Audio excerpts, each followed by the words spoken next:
Hey everyone, Zapparoli here, and this week on with the Qlik news, we got some nice improvements for anyone working with analytics, data integration, or migrations. So let's check them out. The first one is a small UX improvement on the Qlik Talend Cloud pipelines. Now we got some code completions and formatting capabilities on that, so this will really help in our productivity. For the next update, we got a small change in the catalog filter, so instead of data, it will be datasets. If we go to our Qlik Cloud on the catalog part, we can see here on types, we can select datasets. It's a bit clearer now rather than data. Qlik has also expanded their support on the SAP system, including the SAP reporting connector to the Qlik Cloud Analytics. For next, we have a big news here, guys. It's a new tool called the Qlik Analytics Migration Tool. It seems to be a free tool that you can go and download here. We also have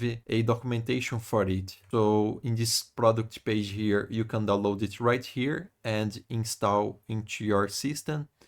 And you can also check the documentation for it. It explains a little bit of what the tool does and how it works. So if you are planning a migration, you should check this out. Okay, we also got some UI improvements here on the app settings on our Qlik Analytics. So let's see what this is about. I have an app here on the analytics. So let's go to settings and oh wow, that's nice.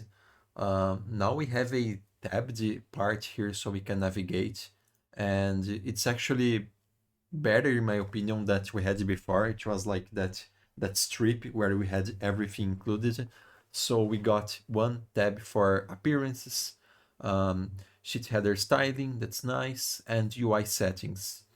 Yeah, I feel that's way more organized than before, so I really like it. And so we can finish one, we got some new improvements to the machine learning experiments in the optimization mode. Now it will review the balance between classes, and where we find an imbalance, we will apply an oversampling to establish more accurate model training. That is very interesting for anyone who is working with machine learning experiments. Alright everyone, that was it for today's news. I hope that you liked it. If so, subscribe to my channel, leave me a like and a comment below, and I will see you on the next one. Zapparoli, out!